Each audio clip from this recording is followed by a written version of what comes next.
Marianne Daugherty is on the show with me today. She's an LCSW EMD ARIA certified. I never know is it EMD ARIA or IMDRIA? Andrea, yeah. IMDRIA. I've always said EMD ARIA in my head because that's catchier to me. EMDR certified therapist and busy solo psychotherapy practice owner at Happy Valley Counseling in State College, Pennsylvania. She recently opened an online coaching business focused on helping women in midlife find purpose and passion in the second part of their lives. She's been in the social work field for 25 years and started her career in women-centered community-based programs. Marianne lives in State College with her husband, Greg, her two kids, Julia, 17, and Zach, 21, and her two fur babies. She enjoys spending time with friends and family, creating delicious food, and dancing to 80s music. I'm assuming you do those things all at once, creating delicious food and dancing to 80s music in the kitchen. That's absolutely. I got my Alexa. Welcome to the show, Marianne. I made it through your intro with only a few missteps, and here we are. How are you doing? I'm great. Thanks so much for having me. The sun is shining here in State College, which is pretty novel. So yeah, I've heard y'all got slammed it's all good. This winter. I was talking to someone yesterday from Mifflinburg or something, and he was saying last PA? week was Really? That's pretty close to here, I think. Okay. Yeah. He was saying that they were slammed last week, enough to shut down their therapy practice. It has been harsh. Like 6 months of winter. Ugh. You know when it's too cold to do therapy that's real cold. When people are like, I don't care how bad I feel today, I'm not leaving the house for therapy. Yeah, that's where telehealth comes in. There you go. Yeah. I like that. Well, let's start off. Maybe fill us in a little bit more just on kind of who you are and how you got here, and then we'll get into talking more about you and your business. Yeah, sure. Thanks for asking. When you said I've been doing this for 25 years, it's like, eek, really? God, it's been that long, but it really has. So basically, I, like a lot of people, I've changed course many times. I started out in nonprofit, and my first job out of grad school was my salary was $26,000. Very nice. Yeah. And my student loans were way more than that. Yeah, so, they were $26,000 a month. Yes. So I thought, wow, this isn't really going to work. But I really loved the work and worked with women's issues. Also worked with homelessness issues too. Mm-hmm. And then life took me to Seattle, and I had a baby. And like most women, a lot of women, we have to, who have kids, have to make that choice. Like, okay, daycare, which is great. Or, a combination of daycare and work. And I decided to stay home actually for like 7 years and have both my kids. Got a little bit off track, moved to the middle of nowhere, Pennsylvania, and kind of had to reinvent, really myself and what I wanted to do professionally. I was definitely ready to go back to work full time. But we are in the middle of nowhere. I'm from Cleveland, Ohio, so there's a lot going on in Cleveland. But, there's not a whole ton going on around here. We're all about Penn State, and I really didn't want to work for the university. So I decided to get back into take a more clinical direction, and got my license and PA and did all that, and ended up working for a couple years with the supervision, which actually is hard to find around here, at a hospital outpatient. The hospital also had a locked psych floor. So it was pretty much like got thrown into the deep end. And actually the person who I replaced in that role was there for 2 days. I didn't know about this Mm-hmm. until my first day of work. Um, she had quit by leaving a note on the desk saying, I can't do this or something like that. Like she didn't even, she was just like out. So that Sounds like a was bad breakup. It sounds like the way someone in a bad relationship would leave. Just a post-it right. note on the fridge. I can't even look you in the eye. Yeah. Later. Hey, we're out of milk and I'm leaving you. I Yes. quit. So, yeah. So that really built my confidence up in that job when I first started. Yeah. So, so, um, so then I moved to a group practice that was owned by several psychiatrists. And, you talk about like intersection of personal life and private life. I was in a very unhappy marriage and did a lot of soul searching and decided to leave that marriage. But I also realized I can't be on my own making such little money and working so many hours. Mm-hmm. So I decided this was like 9 years ago, I decided to start my own practice. I really didn't think too much about it. Mm-hmm. I just did it and took insurance at the time. And so here I am. And 2 years ago, I went all private pay, Mm-hmm. which kind of started my path of really thinking about myself as an entrepreneur, and really thinking about what that means to me. I think when you taking insurance is great, and I'm not saying anything negative about that, but for me, it was really hard to do the billing and chase the money and be on the phone with the insurance companies and be really doing good work with my clients.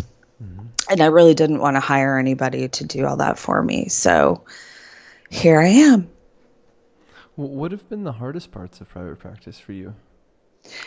I think one of the hardest parts is just sort of being seen, you know, and and when you work for somebody else, at least this has been the case for me, we're given clients, Mm-hmm. right?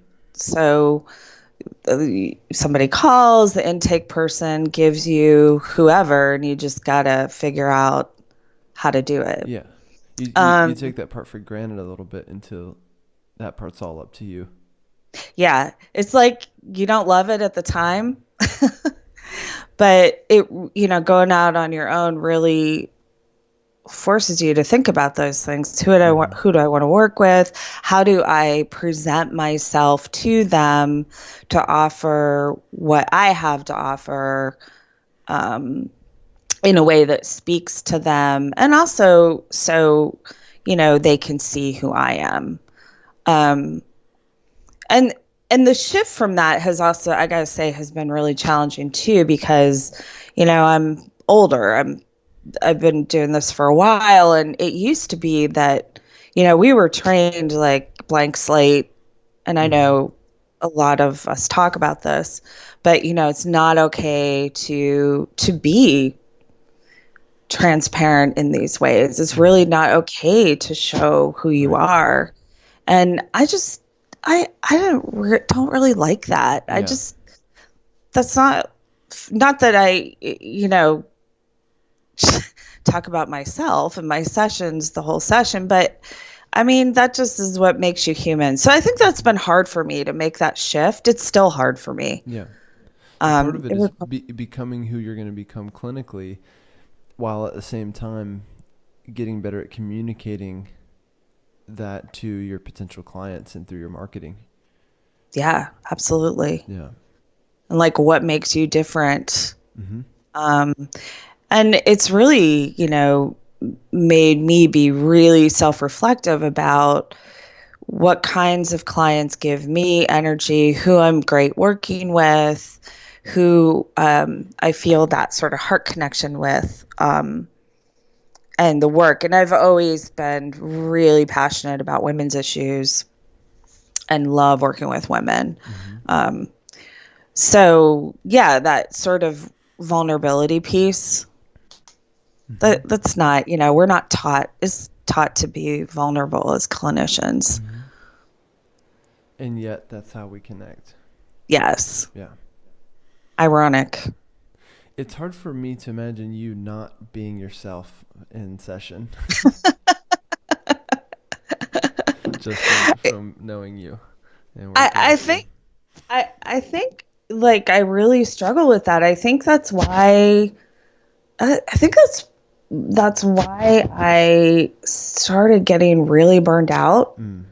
Before I went full time. To hold in, yeah, and switching between kind of playing the role as a therapist and then kind of letting it all go and being able to breathe again and totally being ourselves is a challenge, no matter how long you've been doing this. Because I was talking to someone about this last night. We are playing a role for our clients, right? Depending on what they need, right? If the client is really falling apart and they need us to be extra strong or extra, you know what I mean? Kind of like holding that space for them versus we need to be more loose or more, soft or whatever it is. We're constantly kind of, if you're doing this kind of modern interactive psychotherapy, we're constantly shape shifting based on what's going on, based on the person's energy. It's a lot to manage. And I think we probably underestimate, how that factors in and how that burns people out slowly but surely, especially if you're not careful, and especially in private practice, and especially in solo private practice. So, so how have you mitigated that part? How have you stuck with it? That's such a good question. That was the piece I really didn't think about when I sort of said, okay, I'm doing this thing. Luckily, when I first moved, I moved into an office where there were multiple clinicians. Luckily, but unluckily, we were all behind closed doors and we hardly ever talked to each other because we were always with clients. So that's been really something that's been challenging because I am like an introvert extrovert, and I really have to try hard to connect with my friends, colleagues doing consultation that sometimes ends up being, just kind of drinking some wine and laughing, which is fine. But yeah, it's really challenging. Right now I was going to start a group practice. And so I moved into a bigger suite and changed course again and decided not to do that. And as you know, and now I have a massage therapist in my space and she has one employee and that's been good. At least I see other humans besides, my clients are great. But I see other people too. And just even having a little bit of chit chat in between sessions with somebody else where I'm not their therapist is really great. Yeah. It helps. And it almost, it can be kind of nice to connect with people who are non-therapists. I think we underestimate how good that can be for us. Do me a favor. Can you scoot toward the middle of the screen for me? There you go. Yeah. I'm sorry. You're like I'm slouching. Slowly leaving. I'm like, it's early. It's actually early for me. I don't start seeing clients till 10, so I had to get up early. Slowly falling over due to lack of coffee. Sorry about that. So, what has helped the most in running a successful practice? What has helped the most in running a successful practice? Really, like just perseverance, like just not giving up, just recognizing that there are going to be dips. I don't know. Recognizing that in a lot of ways does make it easier to deal with, but there are going to be ups and downs, and because I'm private pay now, the ups and downs are more frequent. Mm-hmm. And just like thinking of new things, implementing them, um, just keep going, Mm-hmm. just building yourself up, practicing. I practice a lot of self-compassion, which really helps me because like a lot of people, I'm so hard on myself. So just like keep swimming, man. Just do it. Mm-hmm. It's easy to get pulled around by the highs and lows of private practice. Oh God, yeah. Therapists have a really good week, and it's like, I made $3,000 this week or whatever. All my clients showed up, and the next week I made $1,000 and half my clients canceled. And our emotions just follow suit. They just completely follow the ebbs and flows of the day, the week, the month. And we constantly lose sight of the bigger picture, which is that if you did have, 1 week, a $3,000 week and a $1,000 week, well, at the end of the month, we're usually somewhere in between when we find averages. Yeah. And we have a hard time remembering the averages, or remembering that fluctuation is normal, the same way fluctuation in our clients' lives is normal, or you know what I mean? Anything in a business is going to be dynamic and shifting. And as much as we want private practice to be perfectly stable and predictable, there's inevitably variability, and that always kind of shakes us up a little bit. And sometimes makes us think about quitting, or maybe going back to the group practice or an agency, or whatever it is.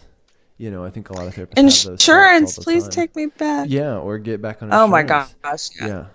That's a lot of therapists in a panic they'll think that's the first thing I should do. Yeah.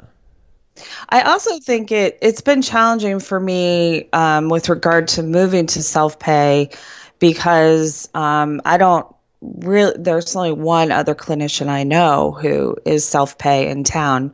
I don't know everybody, but I do know a lot of people. And so like, because the university is, I mean, we have like 40,000, that's just undergrad students. The need is huge. Grad students are also a really sort of population that's in need of a lot of mental health care. We all understand that. And so all my colleagues who take insurance are full. Mm-hmm. Nope, can't take any referrals, we're full. And I'm over here like, okay, I have some openings, but so it's kind of hard to hold the course sometimes when you don't have local support. And the online community has been really key for me. Mm-hmm. Getting connected with people online who have similar dreams and goals for their practices has been just amazing. Mm. Well, I want to talk more about that here in a minute, and about the coaching you're doing now. Yeah. What else is there something that you wish you knew 5 years ago? I wish I would have known more about what it means to be an entrepreneur. What does it mean to you? It means like really getting clear on what your values are, aligning those with the steps that you take every day, being more conscious of work life. I hesitate to use this word, but work-life balance, and also how the heck, how the hell do you run your own business? We don't learn any of this stuff, and it's a lot. Mm-hmm. It's a lot. Yeah, it's humbling to think that we'll never know it all. Yet it's exciting because there are new things to learn every day, right? Well, that's the reframe, right? That Yeah. A gap in your knowledge is an opportunity to Yeah. stay curious and to go out and learn something. I also wanted to mention that, I've the past 2 years, I did the EMDR training and went through the certification process, which is a lot of time and a financial commitment for sure, and it's just a lot. And it's been amazing. And I use the bilateral stimulation on myself, not reprocessing, but to install positive reframes. That's great. Noticing in my body where I feel it, saying it to myself, grabbing the tappers, or looking at the light bar, and I mean it's pretty cool. And I use it that way with my clients too. Focusing on the winds, how does that feel in your body? Just hold that for a sec and let her go, and I think it really helps. Shifts things. Well, we forget to use our own, our own kind of skills on ourselves. And I think self-therapy, so to speak, is extremely valuable. And we do have to constantly reprogram our mindset, because our minds, for whatever reason, are constantly at risk of being kind of deprogrammed or being kind of just thrown off by something, right? Or for your case, it's like being, one of the few private pay people in a market that's mostly insurance based. The natural thought is, what if no one pays me, right? What if my fee's too high? What if I never make X amount of dollars? Well, people are like, well, how do I, get through that? Like, I need this miracle, like Tony Robbins moment of breakthrough, and I need to be sobbing and whatever. Or you just need to drive a more positive, reality-based thought into your mind over and over again. And the bilateral stimulation really reinforces that, but part of it is just habit. So what's the opposite of the thought? What's the opposite of the doubt? If the doubt is, I'll never make X amount of dollars, well, tell yourself, I'm going to make X amount of dollars, and put it into your mind over and over again every day. And at some point, your mind just goes, this must be true. Yeah. And the unconscious accepts it. I want to show you something. There it is. Can you see that? I love it. Yeah. That's on my wall. Yeah. I mean, the thing is, too, is it does have... It's your income goal, right? Yeah. Do you want to tell people what it is? Or? It's $20,000 a month. We talked about that, right? Yeah. Yeah. Yeah. Just I look at it every day. Feeding it to yourself. Yeah. And what difference has it made? I mean, it's just always at the top of my mind, right? Like, I have it in other places too. I don't, consciously, I don't notice it a lot, but I know it's there. And then I make myself look at it several times a day. And for me, it's not just the money, right? Like it's going towards something, working on things that are meaningful for us, for me, and ending up in this place with an intention, with a goal, with an income goal. Without goals, we're just operating pretty randomly. We know we want to go forward, but until you sit down and go, what does that mean? Or have someone sit down with you and go, well, what is this? What does any of this mean? Where are you heading? And most therapists will go, I don't know, just better, more, more. Yeah. More and better. And, I just want to be as good as the therapist next door or whatever. And, yeah. We could talk for 3 hours about that, right? Yeah. Because I did want to say that, you were mentioning all these other practitioners are taking insurance and who's going to pay me, right? I have those thoughts every day, and that does happen. People say I can't afford you, and that's too much, and I really want to see you, and it's all like like it does happen for sure. And how can you let that, how can you work through that so Yeah. it doesn't like take you down? Yep. It's hard Yep. because then you're like, oh my God, I'm so fucking not worth that. Yep. Or, yeah, this is, that part of your brain gets fed. Mm-hmm. Yeah, it triggers your part, that part of your brain, and that part of your brain is really a hypothesis, and all fears are hypotheses, right? It's a what if, what if my fee is actually too high, right? What if my business actually is going to collapse? And then we get one data point that, on that, in that direction, and we go, oh dear God, this is it. Yeah, that confirmation bias Yeah. thing. Yeah, for sure. Yeah, one Yeah. person told me my fee's too high, therefore it must be. Yeah. Discounting, the 10 or 15 or 20 people or whatever who are already coming and paying that fee gladly. Yeah. We forget about that whole data set. Yeah, exactly. Those don't count. Yeah. Yeah, those don't count. Yeah, exactly. Yeah. Those were flukes. Yeah. Yeah. And we have to laugh, at our mind's tendencies to doubt. I was talking to, I do a little therapy these days just with kind of clients that have worked with me for years, but we meet online, and we were talking about how I don't know why this is, but again, our brains tend to lean toward fearful, irrational thoughts just by nature. And I think part of it's adaptive, probably part of it's, like preparing us for danger or whatever. But it just happens that I think, our minds are inclined that way. And so naturally our minds are constantly looking for threats versus looking for, hey, this could be great. Hey, I think everyone's going to come and pay me this full fee. I think everything's going to work out even better than I thought. I don't know. Right. I think most of our minds are not wired that way, Right. Certainly mine's We not. talk about this with our clients, right? Of course.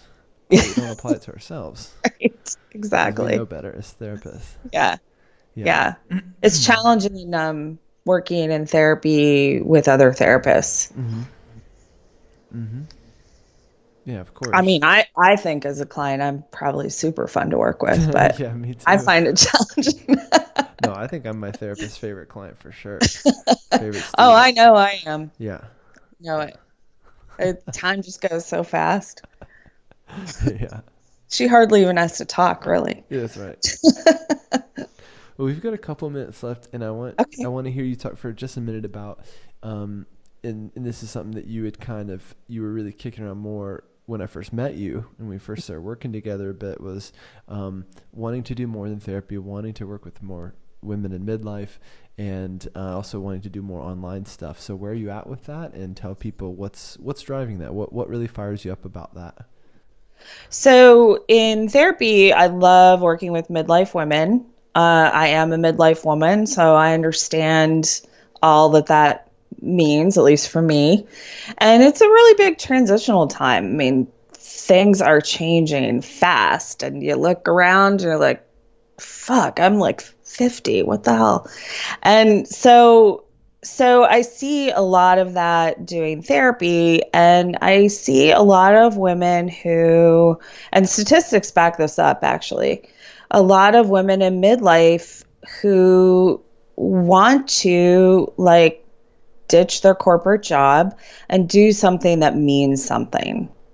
Women-owned businesses are growing exponentially, and women in midlife represent a huge portion of those people, those folks.